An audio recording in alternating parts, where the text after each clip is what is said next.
बांटता है कंबल चमड़ी लोगों की उतार के, हज को चली है बिल्ली 900 चूहे मार के। पहले तो रोग का क्रिएशन करो, रोग बनाओ और फिर उसके इलाज के लिए बड़े बड़े दावे करो, तरह तरह की दवाइयां ढूंढो।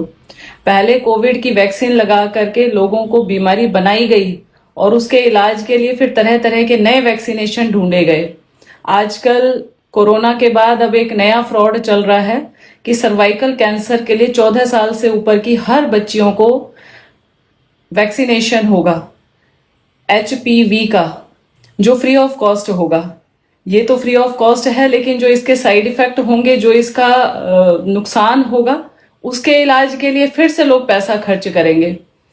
मैं तो कहती हूँ पहले ही औरतें इतनी बीमार रहती हैं, प्रसव के बाद या जब डिलीवरी होती है उसके बाद मुझे नहीं लगता कि आज के समय में 1% भी हमारी माताएं बहनें स्वस्थ रहती हैं।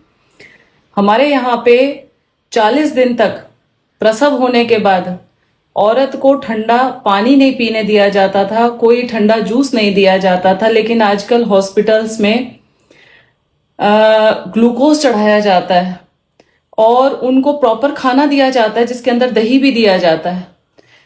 किसी भी तरह से डॉक्टर्स को आयुर्वेद का ज्ञान ही नहीं है, अपनी परंपराओं का, अपने कल्चर का पता ही नहीं है कि क्या जच्चा बच्चा की केयर होनी चाहिए, क्या रूटीन उनका होना चाहिए, किस तरह का भोजन देना चाहिए कि उनके पेट की सफाई हो जाए।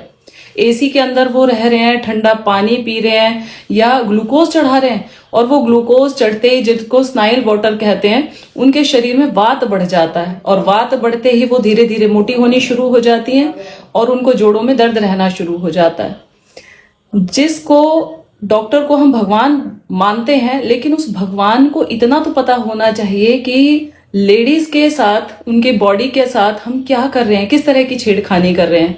जितना ज्यादा वैक्सीनेशन दिए जा रहे हैं, दवाइयां दिए जा रहे हैं, उनकी बॉडी के अंदर ग्लूकोज डाले जा रहे हैं, उनका शरीर फूलता जा रहा है। फिर वो पूरी जिंदगी भर भी मेहनत करती रहे, उनका वो वेट लूज होता नहीं है, उनका वजन घटता नहीं है, वात इतना बढ़ जाता है कि शरीर के अंदर दर्द आने शुरू हो जाते हैं।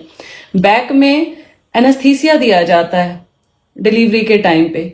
वो इंजेक्शन लेने के बाद वो लेडीज पूरी लाइफ टाइम उसको सफर करती हैं, उनका वो बैक पेन पूरे जिंदगी भर नहीं जाता। पेन नेचुरल जो हो रहा है डिलीवरी के टाइम पे, उसको कम करने के लिए भी वैक्सीनेशन दिए जाते हैं या सिजेरियन कर दिया जाता है, और वो जो सिजेरियन किया जाता है उसका खामियाजा भी लेडीज पूरी जिंदगी भर भुगतती हैं। हमें अपने कल्चर का, आयुर्वेद का, प्राकृतिक चिकित्सा का, योग का ज्ञान नहीं है। अब जितना ज्यादा प्रचार सर्वाइकल कैंसर से रोकने के लिए वैक्सीन का किया जा रहा है, अगर इतना प्रचार योग प्राकृतिक चिकित्सा का कर दिया जाए कि हर बच्ची को 14 साल से ऊपर योग प्राकृतिक चिकित्सा का ज्ञान होना जरूरी है। आप भेजिए उनको, अपने पैसे के साथ भेजिए कि 7 दिन हर बच्ची प्राकृतिक चिकित्सा को, योग को सीखेगी। जो भी बच्ची योगासन कर रही है उसका यूट्रस, उसका सर्वाइकल तो वैसे ही स्ट्रांग हो जाने वाला है, उसको जरूरत ही नहीं है किसी तरह के वैक्सीनेशन की। बड़ा अफसोस होता है, मुझे बड़ा दुख होता है कि सरकार अंधी, बहरी, गूंगी सब बन बैठी है और जो देखने के लिए तैयार नहीं है कि हम कितना बड़ा नुकसान झेल रहे हैं कोविड के इंजेक्शन का। आज 22 साल के बच्चे को हार्ट अटैक आ रहा है। गुस्सा आ रहा है, अंदर फ्रस्ट्रेशन है बहुत ज्यादा कि हमारे समाज के अंदर, हमारे देश के अंदर लोग आवाज नहीं उठा रहे हैं। और अब फिर से गिनी पिग, मैं कहूं ट्रायल बेस पे, पता भी नहीं है कि इस इंजेक्शन का, इस वैक्सीनेशन का क्या उन्हें नुकसान होने वाला है। छोटी छोटी बच्चियों के साथ अब ये कुकर्म करने जा रहे हैं। कितना कुछ पड़ा है रोकने के लिए हमारे समाज के अंदर। आप रेप रोकें, आप बलात्कार रोकें, आप उनको गंदी निगाहों से बचाएं, कितना कुछ है करने के लिए। हमारे यहाँ हर मिनट 20 में से एक बच्ची का रेप हो रहा है। क्या हमने उसे रोकने के लिए कोई वैक्सीनेशन बनाई है? सर्वाइकल कैंसर की कहां हमने देखा है कि कितने लोगों को, कितनी लेडीज को फैला है, लेकिन वैक्सीनेशन सबको लगाया जा रहा है। पहले कंपलसरी किया गया था कि कोरोना के टाइम पे आपको, आपके पास प्रूफ होना चाहिए कि आपको कोविड का वैक्सीन लगा हुआ है, तभी आप एयरपोर्ट पे जा सकते हो, तभी आप ऑफिस, स्कूल, कॉलेज जा सकते हो। और अब यही कंपलसेशन कर दिया गया है कि सर्वाइकल कैंसर के लिए आपको ये इंजेक्शन, वैक्सीनेशन लगवाना होगा।